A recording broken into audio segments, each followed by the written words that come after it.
In this church, we were only short time. Sa simbahan na yun, napakasaglit lang sila.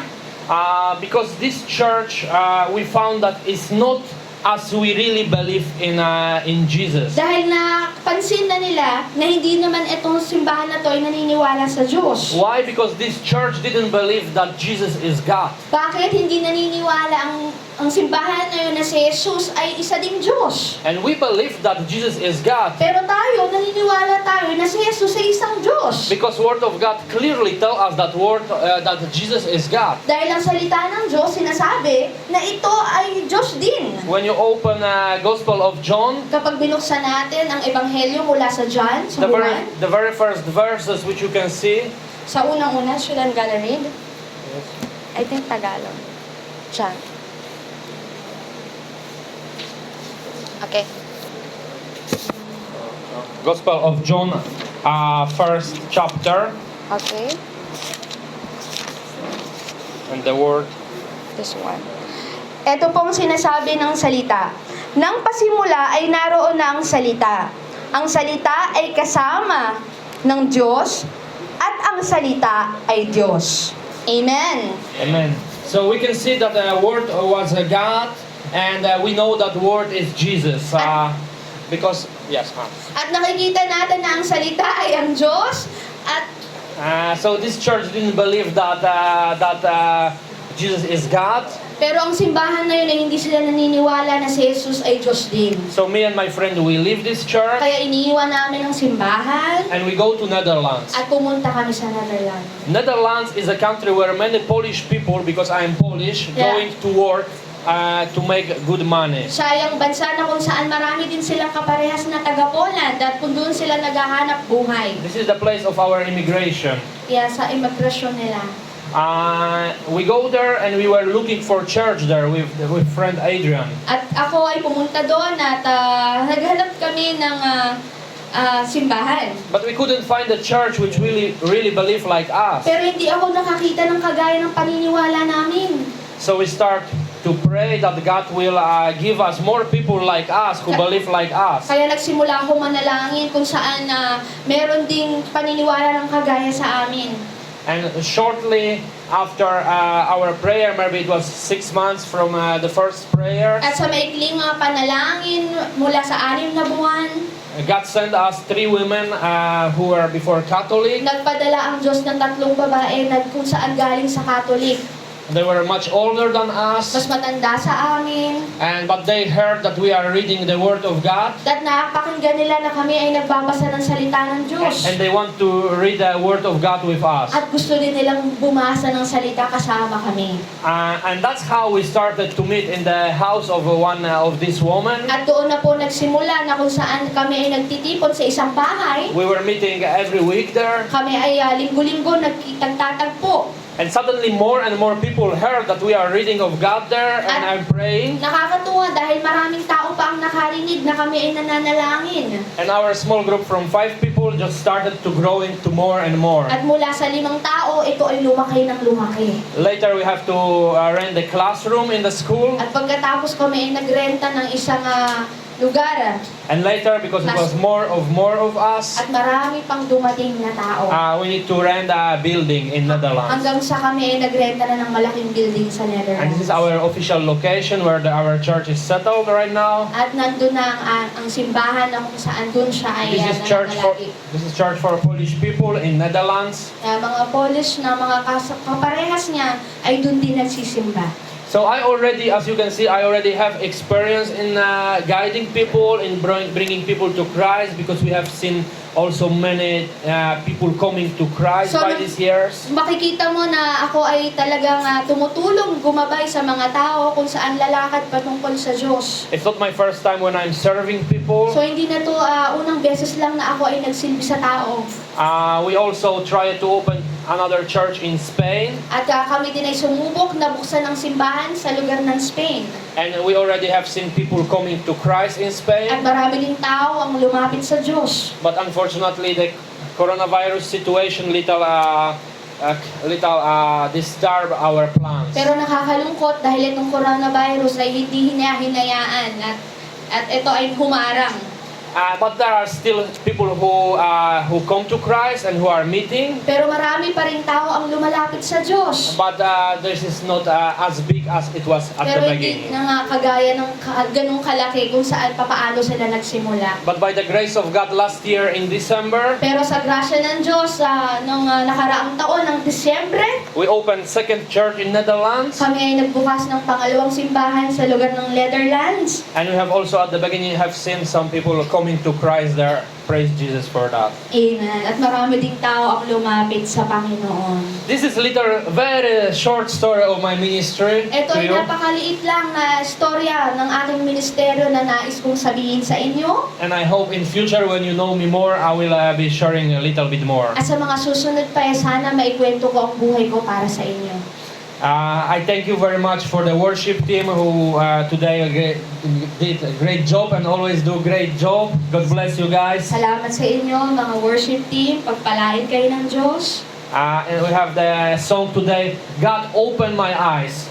At meron tayong kanta ngayong umaga na buksan mo, Diyos, ang aking mata. Because it's very important that at some point God will open eyes of all of us. Dahil napaka-importante na buksan ng Panginoon ang mata ng bawat isa. What is mean that God will open your eyes? Ano bang ibig sabihin na kapag sinabing buksan ng Diyos ang iyong mata? When God will come to your life and will open your eyes, Kapag ang Diyos ay lumapit sa iyo at binuksan ang iyong mata, you will see the things which you never seen before. makikita mo ang mga bagay na hindi mo nakita ng mga nakaraan. The word of God you will read and you will understand. Ang salita ng Diyos ay pag binasa mo, ito ay mauunawaan mo. But first of all, you will see Jesus in your life. Pero unang-una, higit sa lahat, dapat makita mo muna si Jesus sa buhay mo. Sometimes it's like this, that God have to open the eyes of Christian.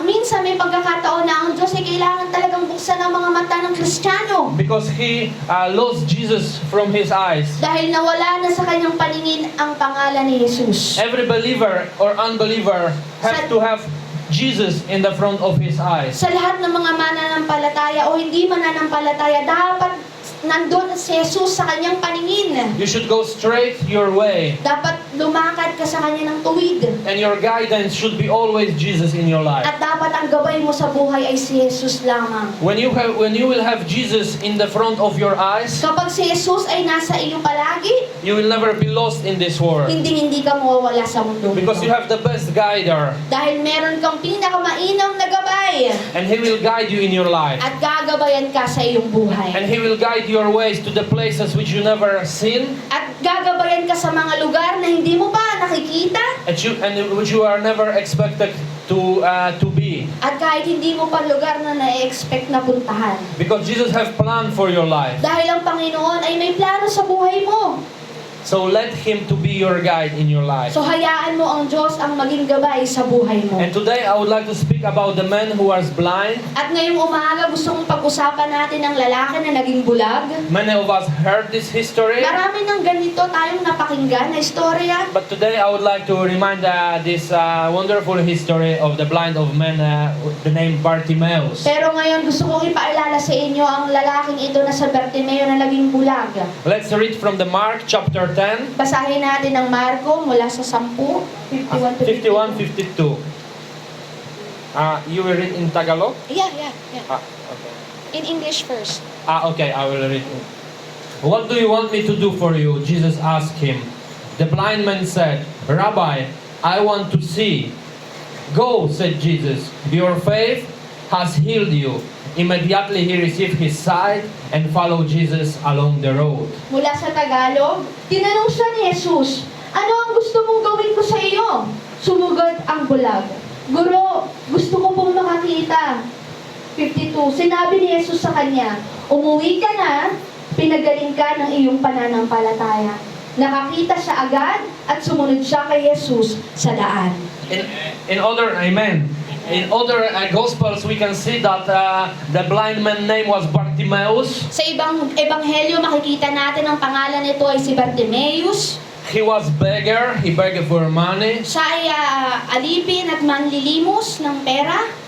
He was blind, and in these times there was no employment for for the blind man. Siya ay bulag kaya walang pagawaan o trabaho itong tao na to. So in the other Gospels, we can see that he was standing in the very crowded road, Kaya makikita natin sa Ebanghelyo, siya ay nakatayo lang kung saan doon sa maraming tao. and he was begging for money At there. humihingi siya ng pera doon. And I imagine that at some point, for sure, there was a situation At naiisip ko na merong punto sa kanyang buhay that someone give him money na merong nagbigay sa kanya ng pera and say to him like this, at sinabi sa kanya ng ganito, "Hey man, why you don't go to this Jesus man?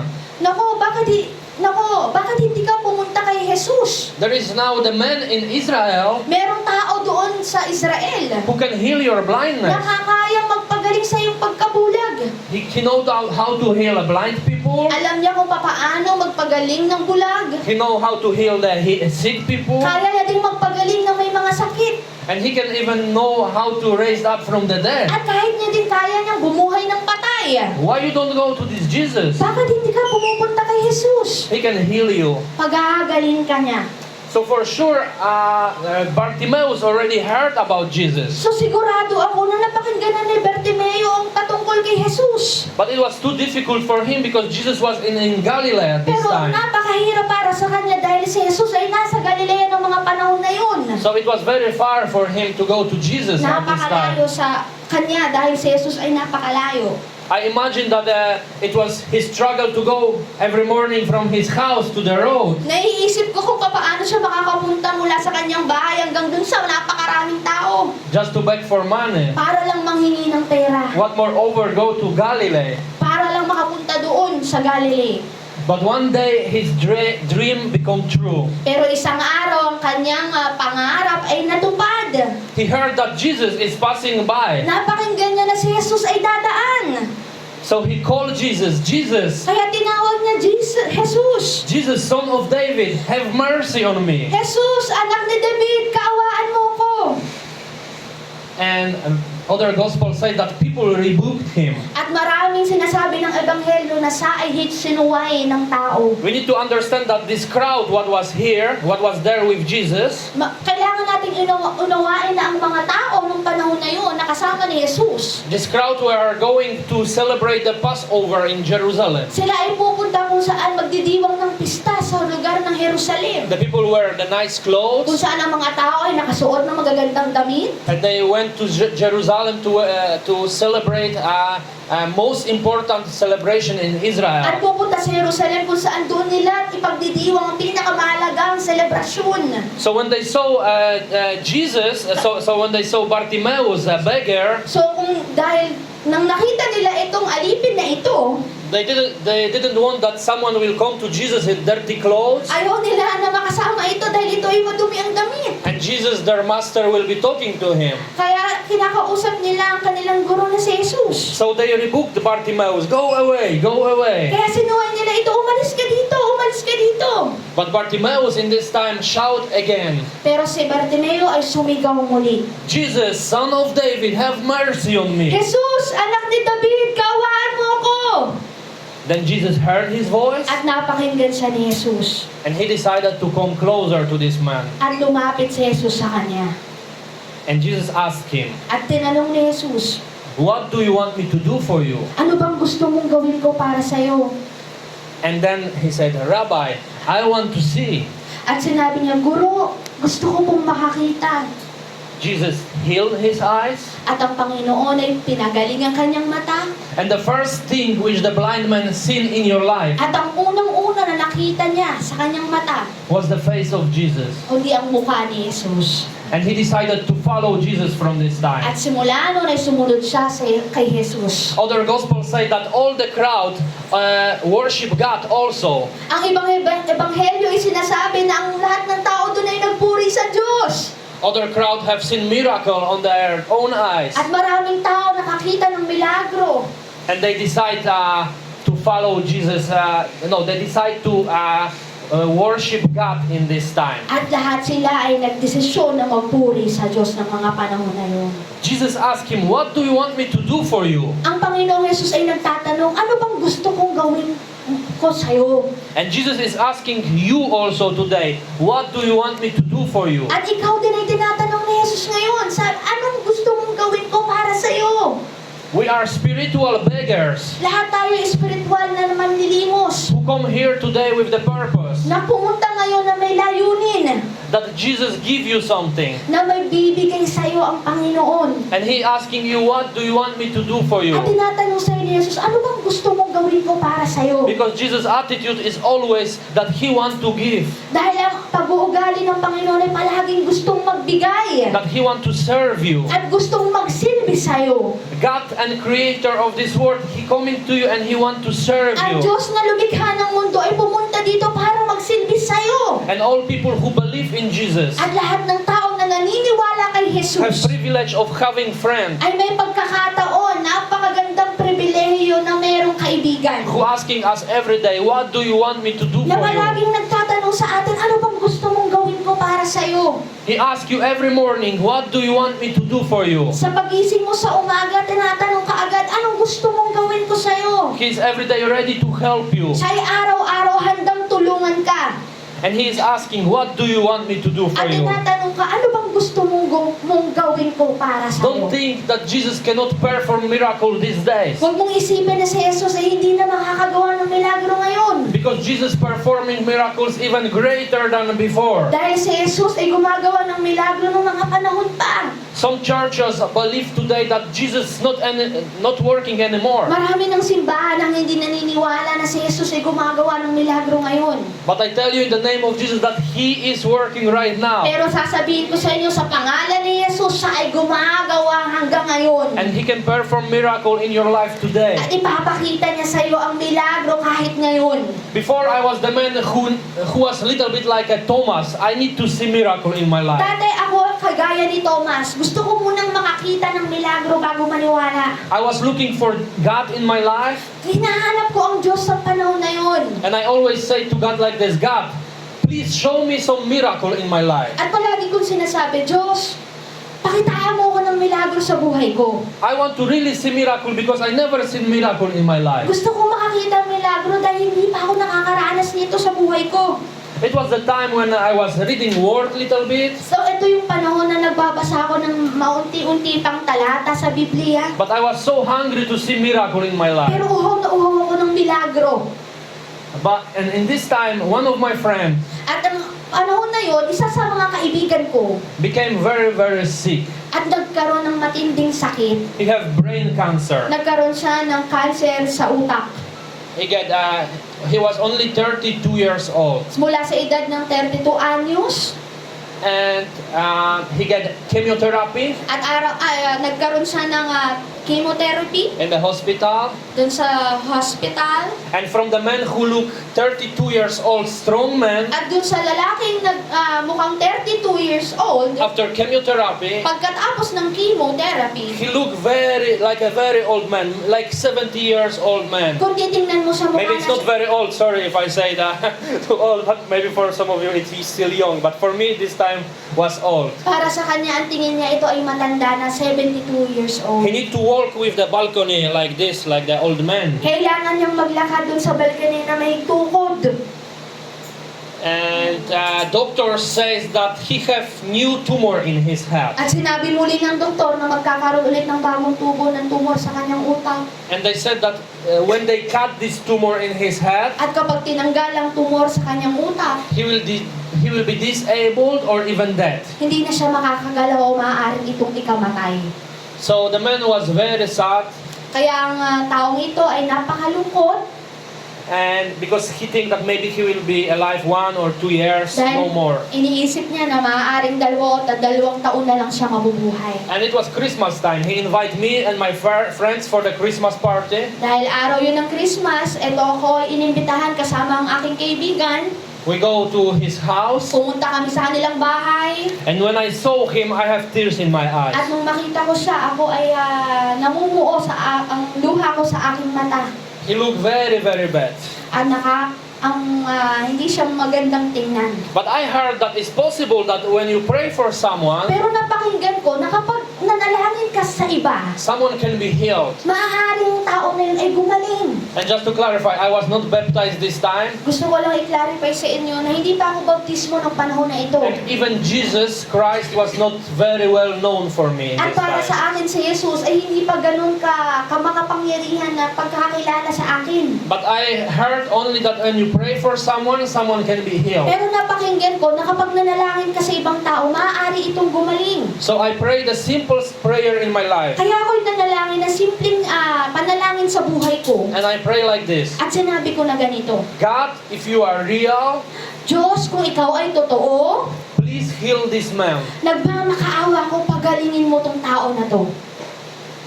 Nothing really happened this time. Walang nangyari ng panahon na oras na yun. But after 3 or 4 months, Pero pagkatapos ng 3 o 4 na buwan, I go to holiday to Spain. pumunta ako sa Spain kung saan nag-holiday. And me and my friend Adrian, At kung sama ko si Adrian, ang aking kaibigan, we were with the big table with the people from the many countries. kung saan nandun ako sa malaking lamesa kasama kong iba't ibang tao na galing sa iba't ibang bansa. And we were talking with them about God. At kami ay nag-uusap patungkol sa Diyos. And they tell us like this, how you can believe in God At in these times? At sinabi nila sa akin na ganito, paano kayo naniniwala sa Diyos sa panahon ngayon? How you can read this book? Paano nyo ito basahin? This book is full of false stories. Itong mga sinasabi na ito ay itong mga peke o hindi totoong istorya. They tell us like this. Sinabi nila to sa amin. In the same time when they tell us like this, Kagaya ng parehas na oras, sinabi din nila sa amin, I received call. ako ay nakatanggap ng tawag. And the call was from this friend from Netherlands. At itong tawag na to ay galing sa kaibigan ko sa Netherlands. And he said, Patrick, this is miracle. At ito sinabi, Patrick, ito ay milagro. I don't have any more tumor in my head. Wala na akong tumor sa aking utak. I don't have cancer anymore. Wala na akong cancer ngayon. Doctor says that I don't need chemotherapy anymore. Sinabi ng doktor na hindi ko na kailangan ng treatment na chemotherapy. And my strength is coming back. At ang aking lakas ay bumalik. Just I want to tell you now, it's 8 or 9 years since this time. Gusto kong sabihin sa inyo ngayon na mula sa 8 to 9 months ngayon, And years. 8 taon, And he's healthy man right now. siya ay napakalusog na ngayon. He looks like before he was sick. Dati siya ay mukhang may sakit, And he looks like he never have cancer in his life. pero ngayon parang hindi siya nagkasakit at nagkaroon ng cancer. That's why Jesus is ready to perform miracle today. Kaya nga sinasabi ko, si Jesus ay kaya niyang gumawa ng milagro kahit ngayon. I don't think that it was accident. Hindi ako nag-iisip na ito ay aksidente lamang. Because there are no accidents in the kingdom of God. Dahil walang aksidente pagdating sa kaharian ng Diyos. I wanted to see miracle, Gusto kong makakita ng milagro and God showed me miracle. at pinakita sa akin ng Diyos ang It was enough milagro. for me to give my life to Jesus Tama na to sa akin para ibigay ko ang buhay ko sa and be Kanya. baptized. At ako ay nagpabautismo. Because Jesus is our friend. Dahil si Jesus ay ating kaibigan. And if you are close to Him, At kung ikaw ay malapit sa Kanya, He is ready to perform miracle in your life. handa siyang magbigay ng milagro sa buhay mo. If you have something in your hand, like Bible say, let's say you have a bread, Kung meron ka man sa kamay mo na sinasabi ng Biblia na ito ay tinapay, and your friend will come to you and ask, hey friend, give me little of this bread. at ang iyong kaibigan ay lumapit sa iyo na, oh kaibigan, bigyan mo naman ako ng tinapay. Will you tell him, no, this bread is only for me? Sasabihin mo ba sa kanya na hindi, para sa akin lang to? Of course, you will share the bread with your friend. Siyempre, bibigyan mo siya ang iyong kaibigan. In Jesus' hand is all this world. Ang kamay ni Jesus ay mula sa buong mundo. He is the owner of this world. Siya ang may-ari ng buong mundo. He is the owner of this universe. Siya ang may-ari ng universe. So whatever you ask Him, Kaya kung ano man ang itanong mo sa Kanya, He is ready to give you. handa siyang ibigay sa iyo. But make sure you are asking for good things. Pero siguraduhin mo lang na itinatanong mo ito sa ikabubuti mo. Not for the things will only please you or your body. Hindi lang ibig sabihin sa mga bagay kung saan nalulugod ang katawan mo. Always, before you ask yourself, Palaging pag magtatanong ka, tanongin mo yung sarili mo. will Jesus ask Father for the same thing? Talaga bang ito ang gusto ng Panginoon na ganito, parehas na ganitong bagay? Why Jesus asked Bartimaeus? Bakit nga ba tinanong ni Jesus si Bartimaeus? Did Jesus don't know that he is blind? Hindi ba alam ni Jesus si Bartimeo ay bulag? Did Jesus don't know what he will ask him? Hindi din ba alam ni Jesus na yun ang itatanong sa kanya? Ang hihingin sa kanya? Of course, Jesus knew for what he will ask. Siyempre, alam na ni Jesus yun bago pa rin mo lumapit, humingi. But Jesus wants us to ask first. Pero gusto ni Jesus na humingi tayo sa kanya. Because this is act of our faith to Dahil- ask God. Ito ay pagpapakita ng ating pananampalataya sa Diyos. Let's read Matthew chapter 6 verse 7 and 8. Basahin natin ang Mateo 6:8. You have 7 also. Yeah. Walang 7. There's no 7. So read Matthew. Okay, in Tagalog. Yes. Not this 7. 6, Okay. 7 and 8. Okay. In 7 and 8, sa pananalangin niyo'y huwag kayong gagamit ng maraming salita na walang kabuluhan, gaya ng ginagawa ng mga hintil. Ang akala niya ay papakinggan sila ng Diyos dahil sa haba ng kanilang sinasabi. Huwag ninyo silang tularan. Alam na ng inyong Ama na nasa langit ang inyong kailangan bago pa ninyo ito hingin sa Kanya. Amen. Amen. So as we can see, God knows our needs before we even ask. So makikita mo, alam na ng Diyos ang iyong pangangailangan bago tayo humingi. So we should ask or not? Kaya magtatanong ba tayo o hindi? Of course, we should ask all our needs to God. Siyempre, kailangan tayong humingi sa Diyos ng lahat ng ating Because this is our faith to ask God. Dahil ito ay ang ating pananampalataya ang humingi sa Kanya. What the Matthew chapter 6 is telling us Kung saan sinasabi ng Matthew chapter 6, is to not raise many empty phrases. na huwag na tayong kung saan ang salitang walang kabuluhan. Don't repeat too much. Huwag paulit-ulit. Because if you ask with faith God one time, Dahil kapag humingi ka sa Diyos ng may pananampalataya na isang beses, He already know He already know that you ask Him and you desire that. alam na ng Diyos na ito ang hinihingi mo sa Kanya at gustong-gusto mo ito. Bartimaeus asked to heal his blindness. Si Bartimeo ay nanghingi na pagalingin ang kanyang mata. And today maybe some of us feel blind spiritually. At maaari iba sa atin ay spiritually na bulag. And I would like to talk a little bit about this spiritual blindness. At gusto kong sabihin sa inyo patungkol sa pagkabulag pagdating sa spiritual. Because maybe some of us feel blind spiritually. Dahil maaaring iba sa atin nakakaramdam na may bulag, na pagkabulag sa kanyang spiritual. Before your sight was healthy, Dati ang iyong mata ay napakalusog. you have seen many things in the Word of God. Marami kang nakikita ng magagandang bagay sa salita ng Diyos. But now you feel more blind like years ago. Pero ngayon, ikaw ay bulag na, hindi kagaya ng dati. Do you remember when your sight was so perfect?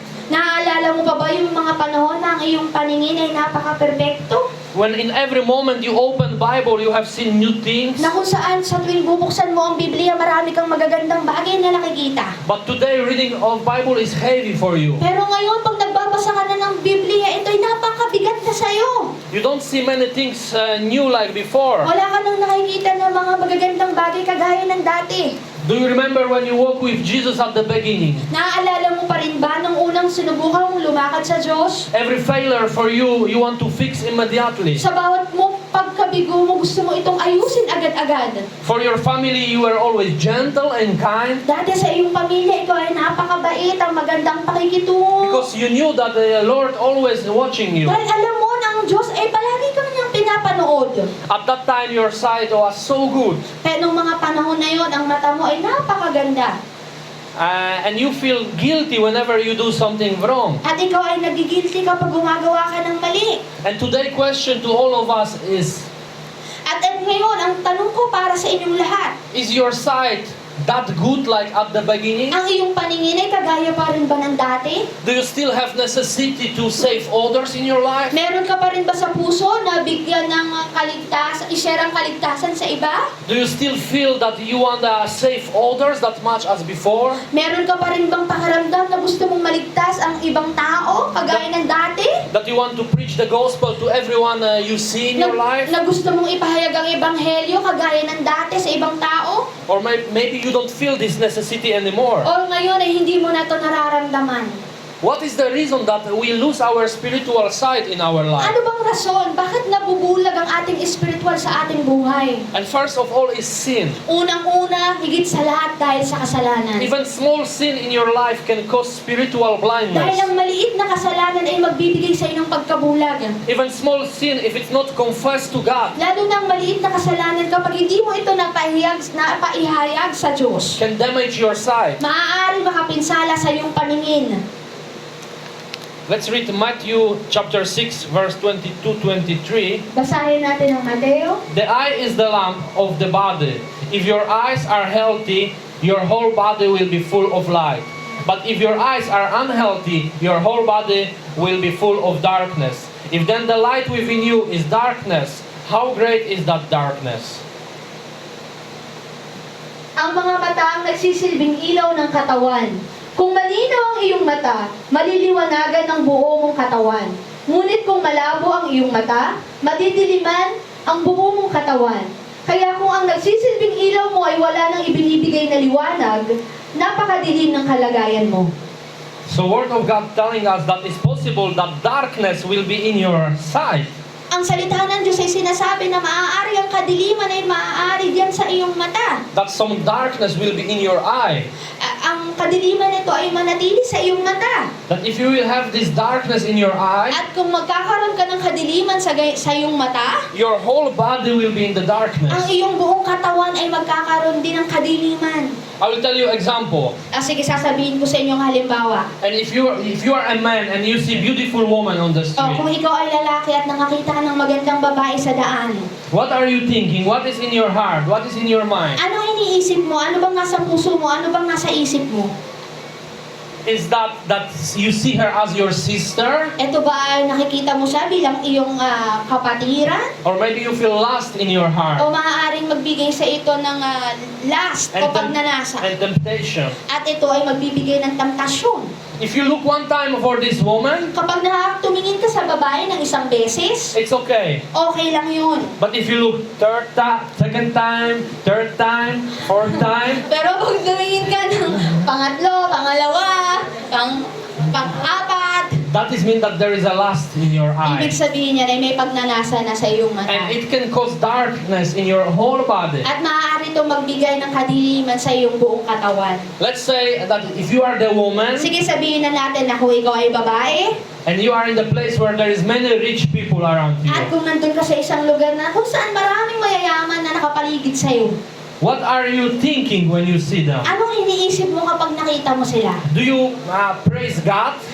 Papurihan mo ba ang Diyos? Do you say, praise God that these people are rich? At sasabihin mo bang papuri sa Diyos dahil ang mga taong ito ay mayaman? That you bless them so much? Na pagpapalain mo sila ng napakarami. Or maybe you say, O maaaring sasabihin mo, oh, these people are so rich. oh, itong tao na to ay napakayaman. They didn't deserve for that. Hindi niya ito deserve na magkaroon nito. This is not the right thing. You should bless God, that God bless other people. Hindi to ang tama. Dapat pagpalain natin sila sa Diyos. Especially when you are a woman of God. Lalong-lalo na ikaw ay babae ng Diyos. Because look, many unbelievers in this world, Kasi tingnan mo, maraming hindi nananampalataya sa mundong ito. they receive their reward only here. Ang matatanggap lang nila ang pagpapala dito sa mundo. They have 50, 60, 70 years on this earth. Kaya marami ng 50, 60, sa 70 na taon sa mundo, And they have nothing after this life. pero wala naman silang buhay pagkatapos nito. But you will inherit Pero ikaw ay magmamana the kingdom of God. ng kaharian ng Diyos. You will live forever. Ikaw ay mabubuhay magpasawalang hanggan. This life is only short episode in your life. Itong buhay na ito ay napakaikli lang na episode sa buhay. You will be living forever in the kingdom of Ikaw God. ay mabubuhay magwalang hanggan sa kaharian ng Diyos. Where Bible say that streets are from gold. No, kung saan sinasabi ng Biblia na ang daan ay punong-puno ng ginto. And instead of the stones, At hindi kesa sa bato, there are brilliant diamonds. merong mga diamonds at magagandang brilyante. And this will be your spots for all your life. At ito ang magiging daan mo sa lahat ng iyong buhay. That is what is waiting for all believers. Ito ang lahat na nag-iintay sa lahat ng mananampalataya. There are two things in the Christian life which are danger for Merong dalawang him. mapanganib na na mapanganib sa mga Kristiyano. Two things which can cause the blindness for you. Dalawang bagay na mapanganib na maaaring makabulag sa iyo. And first is money. Unang-una, yung pera. I'm not interested if you have a lot of money. Wala naman akong interesado kung ikaw ay napakaraming pera. If God bless you and you have a lot, praise God. Kung ikaw ay pinagpala ng marami ng Diyos, papuri sa Panginoon. But I want to ask you, who is Lord? Pero gusto kong tanungin sa'yo, sino ba ang Diyos? You or money? Ikaw o ang iyong pera? How do you spend your money? Paano mo ba gastusin ang iyong pera? Because Christians who live close to God, Dahil ang mga Kristiyano na malapit sa Diyos, anytime he sells something or buys sa something, mga oras na siya ay nagbebenta o bumibili, he should ask God, God, if it's your will that I buy this thing, sinatanong niya ang Diyos na, Panginoon, kalooban mo ba ang bilhin ko o magkaroon ako ng bagay na to? it's your will that I will sell this thing. Kalooban mo ba na ibenta ko itong mga bagay na ito?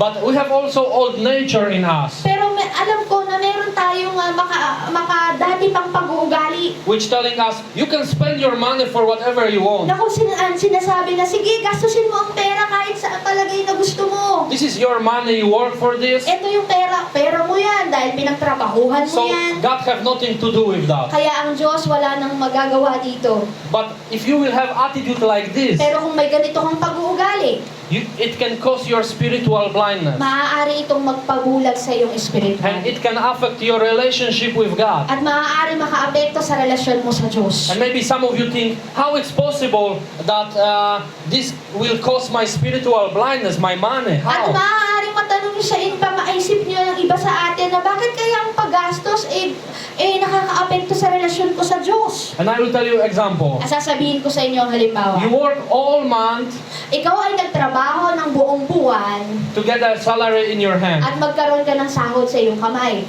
You spend all day in work. Ito ay nagubos ka na ng oras sa iyong trabaho Or in the school, o maaaring sa iyong pag-aaral. so you don't have time to pray. So wala ka ng oras para pa sa panalangin. You don't have time to go and preach the gospel, Wala ka to do na- some work for God. Wala ka na ring oras para magpahayag ng salita at kahit ng mga anumang bagay pagdating sa Diyos. Because you are focused on your work. Dahil ikaw ay nakafocus na lang sa iyong trabaho To get this money in the end of the month. para lang magkaroon ka ng pera sa huli ng buwan. So now your time is changed for the money. Kaya ang oras mo ay nabago dahil sa pera. And what you gonna do with this money? Ano bang gagawin mo dito sa perang ito? Will you change it to praise God? Ito ba ay babaguhin mo para... What again? Will you change this money to praise God? Ito ba ay magbibigay papuri sa Panginoon? Or you will spend it to your own pleasures? O maaaring gastusin mo lang ito para sa iyong pansariling kagustuhan? Because if you will spend it to your own pleasures, Dahil kung gagastusin mo to para lang sa iyong pangsarili, that is mean that you waste your time, ibig sabihin no, naubos na nga ang oras mo, and now you waste your money also. ngayon naubos pa rin ang pera So you mo. didn't praise God for all the month. Kaya hindi mo magbibigyan ng papuri ang Diyos sa buong buwan. Of course, I'm not telling you if you have only the money in salary Pero hindi ko lang naman to sinasabi na ikaw ay may pera sa iyong pinagkakasahuran and you are spending it for your family. at ito ay ginagastos mo para sa iyong pamilya. Because you have a lot of spendings because you have family. Dahil alam ko marami kang pinagkagastosan dahil ikaw ay may pamilya. This is another thing. Ito ay ibang bagay. I'm talking about the money which is left. Ito ang sinasabi ko lang yung yung pera na natitira. If anyone have that money. Kung meron man ng bawat isa na ganito. Praise God that we have more money left so we can give for the kingdom of God. Purihin ng Diyos dahil may natitira pa tayong pera. Another thing, danger for the Christian life Isa pang mapanganib para sa mga mananampalataya are the relationship in your family. ay ang relasyon mo sa pamilya. Do you love each other in your family? Mahal niyo ba ang isa't isa sa loob ng pamilya? Are you kind for each other? Ikaw ay mabait ka ba sa isa't isa? Especially this is the question for the married couples. Ito ang napakahigit na mahalaga sa mga mag-asawa. Do you love each other? Mahal niyo ba ang isa't isa? Are you always ready to forgive each other? Handa ka bang magpatawad sa isa't isa? Well, I'm married only 3 weeks, so I don't have much experience. Pero hindi pa ako ganun katalubhasa dahil ako ay kasal pa lang ng 3 linggo. But I already experienced Pero naranasan ko na what is mean to forgive each other kung ano bang quickly. ibig sabihin na magpatawad sa isa't isa ng ganun kabilis. It's important that couple pray together. Napaka-importante sa mag-asawa na nananalangin magkasama. It's important that you will read word of God together. Sabay kayo nagbabasa ng Biblia. It's important that you will sing for God together. At sabay kayo nagpupuri sa Diyos. But if you are argue each other, Pero kapag kayo ay nagtalo, the important moment is napaka-importante nito when you go to your husband or wife na pag lumapit ka sa iyong asawang babae o lalaki and you will ask for forgiveness. at humingi ka ng pakapatawaran. But sometimes you can ask, it's her fault. I will not ask Pero her. minsan ayaw mo lumapit kasi kasalanan niya yun. How I should ask her? Bakit ako magtatanong? It's all her fault. I will not ask. Lahat yun kasalanan niya, hindi ako magpapatawad. But I tell you, Pero sasabihin ko sa'yo, you did enough evil hinahayaan, binibigyan mo ng puwang ang to demonyo also ask for forgiveness. na hindi magpatawad. But if you not forgive each other, what happened? Pero kapag ba hindi mo pinatawad ang isa't isa, anong mangyayari? You cannot pray together. Hindi na kayo mananalangin magkasama. You cannot worship God Hindi kayo together magpupuri sa Diyos magkasama. because you are not in mood now. Kasi wala na kayo sa sarili niyong kalooban. That's how many Christian families were destroyed. Kaya nga maraming mga Kristiyano ang pamilyang nasisira.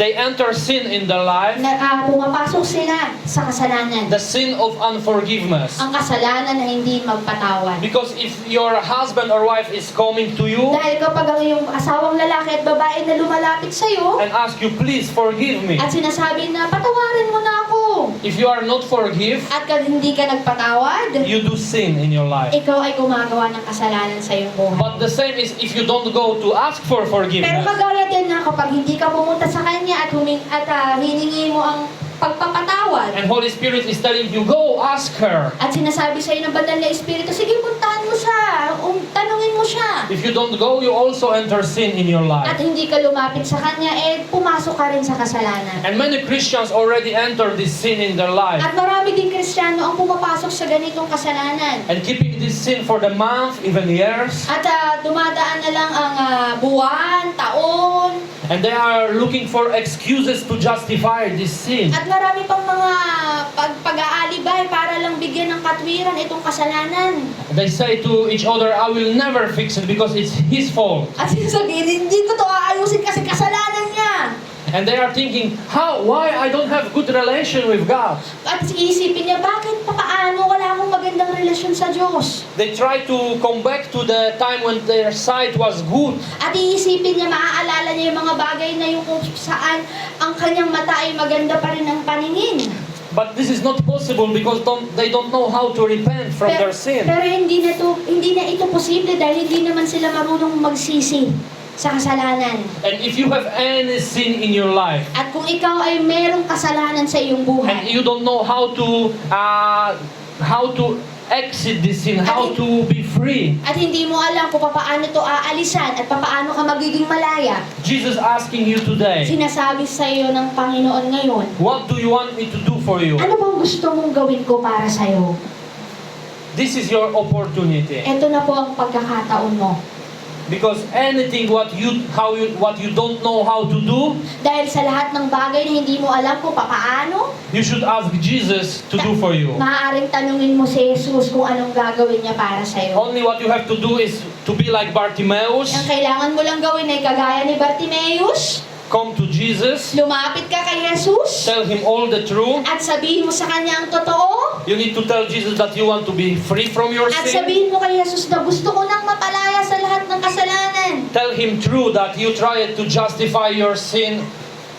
At sabihin mo sa kanya yung totoo na gusto mo pang bigyan ng katwiran ng iyong kasalanan. That you tried to justify your sin and hidden the truth. At gusto mo pang katwiran itong kasalanan at itago ang totoo. That what was sin you say, this is not a sin. At yung mga bagay na sinasabi mo, hindi naman talaga ito kasalanan. Tell him that you are bounded At sabihin mo sa kanya na ikaw ay nakakulong na and you want to be free. At gusto mong maging malaya. And He will perform miracle in your life. At gagawa siya ng milagro sa iyong buhay. Because Jesus wants you to see again. Dahil ang Panginoong Yesus ay gusto kanyang muling makakita. He wants that your eyes will be free. Gusto ng Panginoon na makakita ang iyong mata. He wants that your eyes will be clean. Gusto ng Panginoon na maging malinis ang iyong paningin. But He wants you to come to Him and tell Him about your problem. Pero gusto ng Panginoon na lumapit ka sa Kanya at sabihin mo sa Kanya ang lahat ng iyong problema. Bow down on your knees Ikaw ay lumuhod sa Kanya and tell Him all your needs and all your at problems. sabihin mo sa Kanya lahat ng iyong pangangailangan at lahat ng iyong problema. Then your eyes will be ready to see again. At ang iyong mata ay handa ng makakitang muli. They will see again the cross of Golgotha. Makakakita muli ito ng cross mula sa Golgotha. The cross which Jesus died. Na kung saan doon namatay si Jesus. The cross which is telling you that your sins are forgiven. Ang krus na sinasabi ang iyong kasalanan ay napatawad na. When you come to Jesus, Kapag lumapit ka kay Jesus, Holy Spirit will come to your life. ang banal na Espiritu ay pupunta sa iyo He will be working in you, at gagawa sa iyo and He will be worshiping Jesus in you. at sabay kayong magpupuri sa Diyos. Because Holy Spirit is like a dove. Dahil ang banal na Espiritu ay kagaya ng kalapati.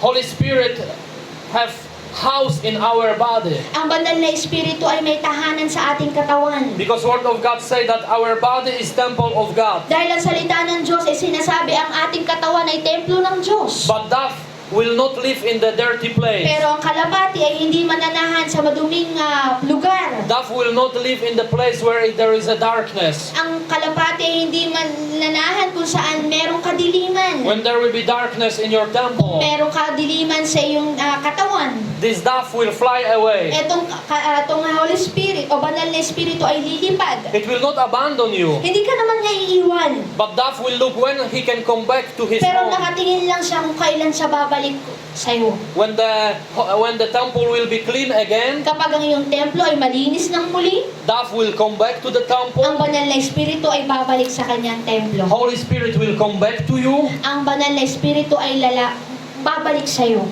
and you will be able to see the Lamb of God again. At ikaw ay muli makakakita sa kordero ng Diyos. The Lamb of God which taken your sin Ang away. kordero ng Diyos na kung saan inalis ang ating mga kasalanan. God will speak to you again, Ang Diyos ay mangungusap muli sa iyo and He opened your eyes at bubuksan niya muli ang iyong mga mata. like He opened the eyes of Kung Bartimaeus. saan binuksan niya ang mata ni This is the Bartimaeus. grace of God. Ito ay grasya ng Diyos. Grace of God will giving a peace Ang grasya ng Diyos ay magbibigay ng kapayapaan and assurance that your sins are forgiven. at kasiguraduhan na ang kasalanan mo ay napatawad na. The grace of God is also the power. Ang grasya ng Diyos ay kagaya din ng kapangyarihan. The power which you will be able to go to your husband Kapangyarihan na meron ka ng kakayanang lumapit sa iyong asawa. or go to your wife and ask O for maaari sa forgiveness. iyong asawang babae at humingi ng kapatawaran. If you have this power and you go to ask for Kung may forgiveness, ganito ng ikaw kapangyarihan at humingi ka ng kapatawaran, this power is from Jesus. itong kapangyarihan nito ay mula sa This Diyos. power is coming to you because you have seen Jesus on your own eyes. Itong kapangyarihan nito ay lalapit sa iyo dahil nakita mo muli si Jesus. When you will see Jesus, Kapag nakita mo si Jesus, you will receive the Spirit which will make changes in your life. ikaw ay makakatanggap ng Espiritu na magbibigay sa iyo ng pagbabago. Do you want to change? Do you want to see changes in your life? Gusto mo bang makakita ng pagbabago sa buhay mo? Ask Jesus that you want to see Him. Tanungin mo si Jesus, Panginoon, gusto kitang makita. Say, Jesus, I want to see. Sabihin mo, gusto ko, Lord, makakita. I want to see you. Gusto kitang makita. Jesus can make changes also in the life of the Christian. Ang Panginoong Jesus ay maaari magbigay din ng pagbabago sa buhay ng mga He will be Kristiyano. making changes in all of us, in unbelievers and believers. Kaya niya magbago ng lahat ng mananampalataya at hindi mananampalataya. Because we are disciples of Jesus. Dahil kahit tayo ay disipulo ni Jesus. And we are learning all our life. Dahil araw-araw tayo nag-aaral sa ating buhay. And when we will see Jesus, He will be changing us until at the end of our At life. kapag nakita natin si Jesus, ito na yung magdadala hanggang sa dulo ng ating buhay. Do you remember the time when you wanted to be active in the church? Naaalala mo pa rin ba ang mga panahon na kung saan aktibo ka sa simbahan? When you serve Jesus with the happiness? Kapag nagsisilbi ka sa Diyos na merong kagalakan? But now you don't feel this joy anymore in your heart. Pero ngayon, hindi mo na ito nararamdaman na itong gantong saya sa puso mo. That is mean that you need to see Jesus again in your life. Ibig sabihin yan, kailangan mo makita si Jesus sa buhay mo. And when you will see Jesus again in your life, At kapag nakita mo si Jesus sa iyong buhay, you will serve Jesus again with the joy in your heart. ikaw ay magsisimulang magsilbi sa Panginoong Jesus sa iyong buhay. Because this is the real spirit of the Christian. Dahil ito ang totoong espiritu ng totoong Kristiyano. We all want to be servants. Gusto natin lahat tayo ay maging tagapagsilbi. We want to serve others. Gusto natin magsilbi sa kapwa. And I am here to serve you also. At nandito ako ngayon para magsilbi sa With the inyo word of lahat. God. Mula sa salita ng Diyos. Because Jesus was servant also. Dahil ang Panginoong Jesus ay nagsiging tagapagsilbi. And I want to follow my At master. gusto kong sundin ang aking guro. You remember Jesus washed the feet of apostles. Natatandaan niyo ba kung saan si Jesus ay naghugas ng kanyang ng paa sa mga apostol? And Peter said, "No, master, no, don't wash my feet." At sinabi ni Peter, wag guro, wag mong hugasan ng paa ko. And Jesus said, "If I not wash your feet, you cannot be washed." At kapag sinabi ni Jesus, kung hindi ko hugasan ng iyong paa, hindi ka In malilinis. the spiritual way. Sa spiritual na pamamaraan. So Peter said, Kaya sinabi ni Peter, "Not only feet, but all my body." wag lang yung paa ko, ba't kundi yung buong katawan ko? Amen. And Peter was very brave apostle. Si Peter ay napakatapang na apostol. He always have his own ideas. Marami siyang sariling idea. Praise Jesus, Purihin ang Diyos because He is the servant, dahil siya ay tagapagsilbi and He giving us also the spirit of service. at binibigyan niya tayong bawat isa ng espiritu ng pagsisilbi. So now, when we see Jesus in our life, So ngayon, kapag nakita mo si Jesus sa iyong buhay, we will see again people and their needs. makikita natin ang mga tao kung anong kanilang pangangailangan. We have feeling that we want to suffer with them. Gusto nating ganitong pakiramdam na gusto nating sumama kung paano sila We nahihirapan. want to pray for them. At gusto natin nila silang ipanalangin. But this happened only for the people Pero ito ay mangyayari lang sa mga taong who already seen Jesus in their life. nakakita lang kay Jesus sa kanyang Sometimes we buhay. have negative thoughts about other May mga people. pagkakataon meron tayong negatibong pag-iisip sa ibang tao. So I pray if you have any negative thoughts about others, Kaya pinapanalangin ko kung meron kang negatibong pag-iisip sa ibang tao, may you be healed in the name of Jesus. na ikaw ay mapagaling sa pangalan ni Jesus. Maybe some of you want a personal prayer. If your sight is already broken, Maaaring iba sa inyo ay may personal na panalangin at ang iyong mata ay nagbulag. don't shy, you can stand up right now. Huwag kang mahiya, maaari kang tumayo. And we can pray all church for you. At maaaring ipanalangin namin ang buong ang simbahang ito. Is anyone here who is not Christian yet and he want to see Jesus in his life? Meron ba dito sa inyo na hindi pa naging Kristiyano at hindi nakatagpo sa Panginoong Jesus sa kanyang buhay? If you want to meet Jesus in your life and if you want to see Jesus in your life, At gusto mong matagpuan ng Panginoon sa iyong buhay? come here. We're gonna pray for you. Lumapit ka sa harapan at ikaw ay aming pananalangin.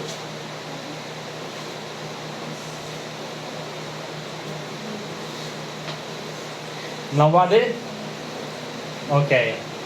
So, I'm gonna finish with the prayer, and may God bless us in the worship in the end. Thank you very much for listening me, and praise Jesus for everything. So wala na. So ngayon ay ito ay tatapusin ko na sa panalangin at hayaan natin bigyan ng papuri ang Panginoong Jesus. Jesus, thank you for this time. Yes. Thank you for this service. Thank you for all the people who came here. Yes, Lord.